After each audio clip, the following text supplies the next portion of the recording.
Hello friend, नमस्ते दोस्तों। स्वागत है आपका एक बार फिर से हमारे इस यूट्यूब चैनल प्रियस मेडिसिन नॉलेज टिप्स में, जहां आप पाते हैं दवाइयों तथा हेल्थ संबंधित संपूर्ण जानकारी।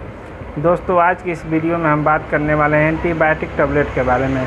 आज की इस वीडियो में हम डिस्कस करेंगे GPO टैबलेट के बारे में। बात करेंगे GPO टैबलेट की प्राइस क्या है, इसकी कंपोजिशन क्या है, इसके बेनिफिट क्या है, इसके साइड इफ़ेक्ट क्या है और इसे हम किस मरीजों को दे सकते हैं और किन किन बीमारियों में हम इस GP 200 mg टैबलेट को देते हैं। तो आज की इस वीडियो में हम बात करेंगे GPO के बारे में संपूर्ण जानकारी। तो अगर आप इस वीडियो में पहली बार आए हैं तो वीडियो कर दे लाइक, चैनल को कर दे सब्सक्राइब, ताकि मैं जब भी मेडिसिन से रिलेटेड कोई वीडियो अपलोड करूं तो सबसे पहले नोटिफिकेशन के द्वारा आप तक पहुंच सके।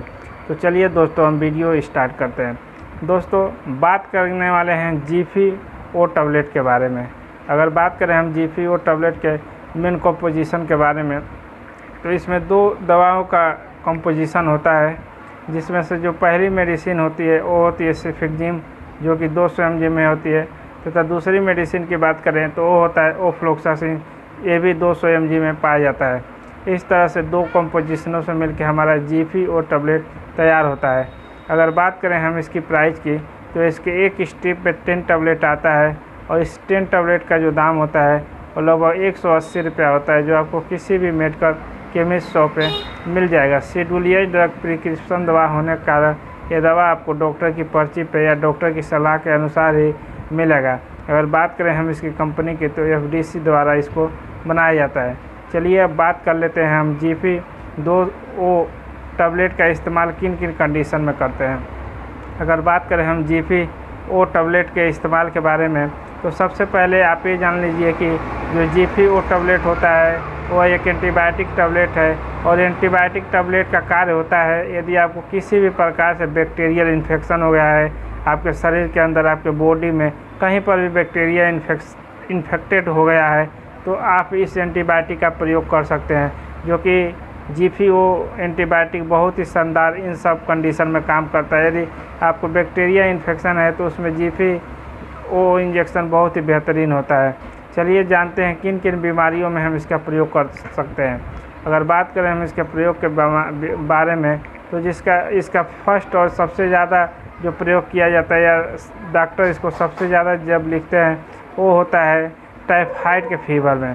यानी आपको टाइफाइड भी बुखार, जिसे हम मियादी बुखार कहते हैं, यदि आपको टाइफाइड की दिक्कत है तो सबसे ज़्यादा डॉक्टर द्वारा इस दवाई को प्रिस्क्राइब किया जाता है, क्योंकि ये डबल एंटीबायोटिक होता है और ये सबसे ज़्यादा बुखार में दिया जाने वाला एक एंटीबायोटिक है। कहीं पर भी आप जाइएगा तो सबसे ज़्यादा इस दवा को लिखा जाता है और दिया जाता है। तो इसका जो पहला उपयोग हो गया है वो हो गया टाइफाइड फीवर में।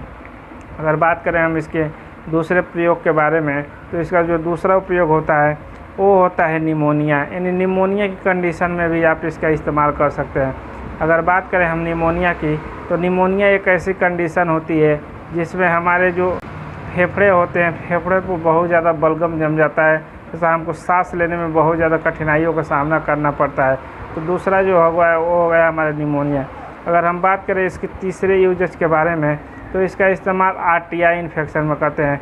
RTI इन्फेक्शन की बात करें तो RTI जो होता है रेस्पिरेटरी ट्रैक इन्फेक्शन होता है, मतलब आपके श्वसन तंत्र में किसी भी प्रकार से इन्फेक्शन हो गया है, आपको सांस लेने में बहुत ज़्यादा कठिनाई होता है, तो उसमें आप इसका इस्तेमाल कर सकते हैं।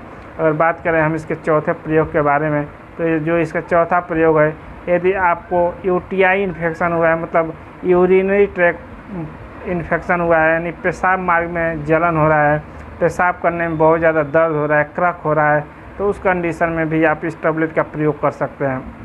साथ ही साथ अगर बात करें हम इसके अगले प्रयोग के बारे में, तो यदि आपके दांतों में इन्फेक्शन हो गया, तो दांतों से पस आ रहा है, मवाज आ रहा है, तो उस कंडीशन में डॉक्टर के द्वारा सबसे ज़्यादा इस दवा का प्रयोग किया जाता है।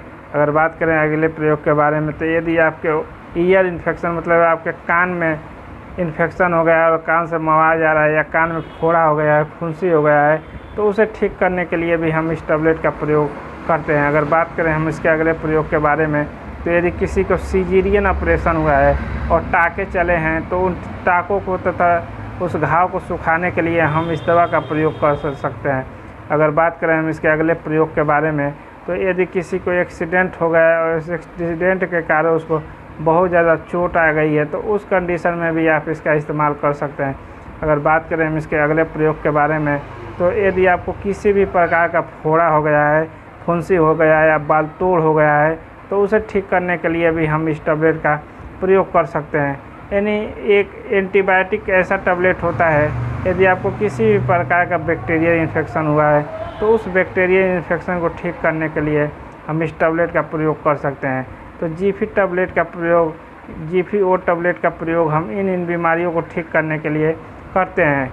चलिए अब जानते हैं हम इसके डोजेज और इसके लेने के सही डोज के बारे में। अगर बात करें हमें इसके लेने के सही डोज के बारे में, तो यदि आपका उम्र 12 साल से ऊपर है, तो आप इसकी 1 गोली सुबह, 1 गोली शाम को खाना खाने के बाद से ले सकते हैं, आपके डॉक्टर के अकॉर्डिंग अनुसार, जितने दिन आपके डॉक्टर बोलते हैं। अगर बात करें हम इसके साइड इफ़ेक्ट के बारे में, तो इस दवा का अब तक कोई साइड इफ़ेक्ट देखने को नहीं मिलता है, लेकिन कुछ मरीजों में यदि ये दवा लेने के बाद से उनको बहुत ज़्यादा चक्कर आने लगे या सिर में बहुत ज़्यादा दर्द होने लगे, साथ ही साथ उल्टी की समस्या हो, तो उस कंडीशन में भी आप इस जीफी-ओ टैबलेट का प्रयोग कर सकते हैं। तो यही था जीफी-ओ टैबलेट के बारे में संपूर्ण जानकारी। वीडियो में दी हुई जानकारी अच्छी लगी तो वीडियो को कर दे लाइक, चैनल को कर दे सब्सक्राइब। मिलते हैं अगले वीडियो में। Thank you so much.